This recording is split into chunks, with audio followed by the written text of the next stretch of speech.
Charles Opurum, our correspondent, is waiting to give us a quick brief. Charles, good morning and thank you for joining us. You've been in Anambra State how many days now, and what's the update you can give us? Good morning, Ayo. Can you hear me clearly? Yes, we can hear you. Go ahead.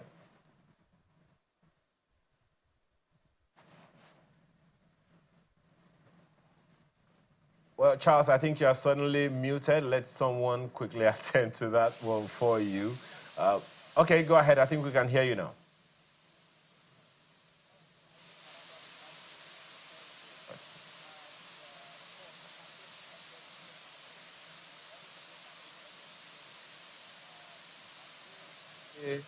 Is the last day before elections happen tomorrow. So if you recall, yesterday I reported originally from Nnewi, and then I moved to Awka, where I covered the retrieval and movement of sensitive materials by INEC from the Central Bank of Nigeria here in Awka. In fact, I'm still here in Awka, and behind me is the popular Aroma Junction. This is the Aroma Junction flyover. It's a busy area in the capital city of Awka. So I have had a little bit of interaction with some of the locals, and they say they are ready. They're looking forward to going to the polls tomorrow, to vote. So generally, it's an upbeat mood here in the capital city of Awka in Anambra State. Ayo.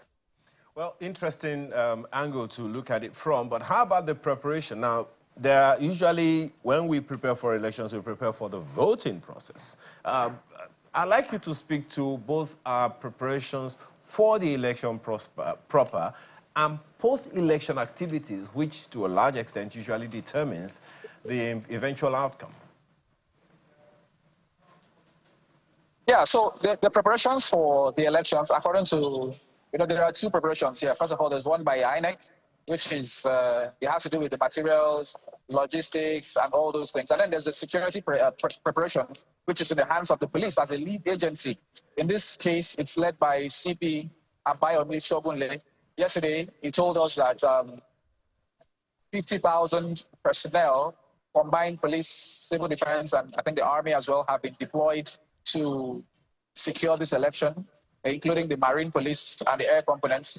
While INEC says they are ready to make sure that materials get to 5,118 polling units. Remember, there are 5,200 polling units in total. So 2 polling units will not get any materials.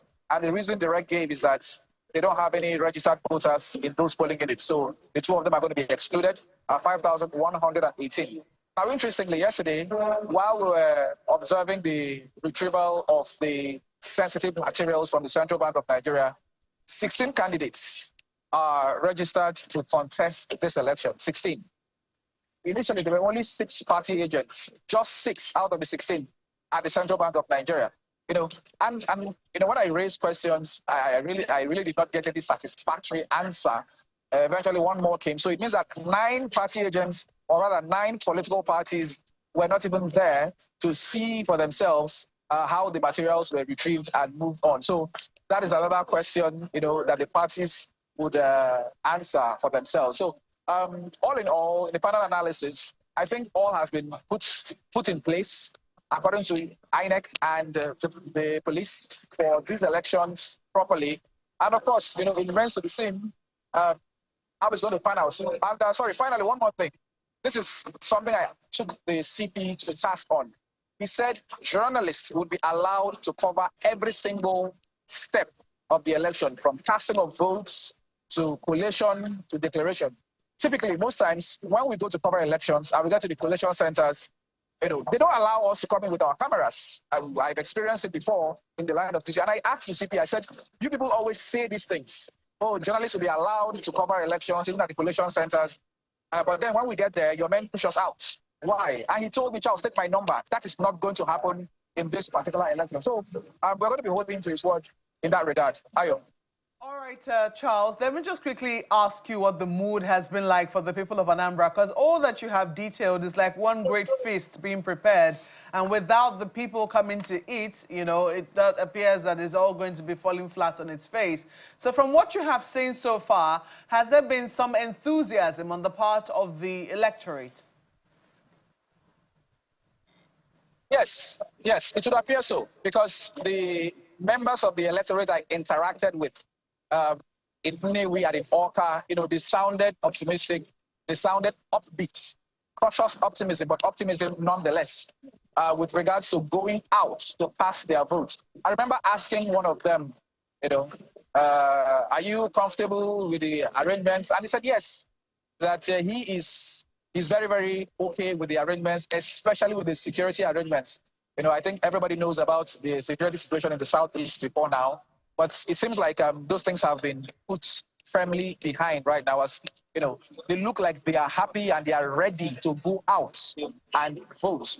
On the streets here, when I stepped out yesterday at the CBN, I took my time to walk around while I was waiting for the rec to return, and you see people in clusters, those are the paper stands, those are the bus stop at the junctions, and you just try to interact with some of them, and they all say, oh yeah, we are ready, we are ready, we are ready. I really did not hear anything negative about the elections, but conversations about other stuff that have to do with governance and other things, those are different conversations. But as long as the elections are concerned, there's upbeat, cautious optimism in the mood here in Anambra. Okay. All right, Charles, we certainly will keep tabs with you as you continue to cover the elections for us in Anambra. We ask you to stay safe as you do so, and all the very best to the people of Anambra as they go to the polls.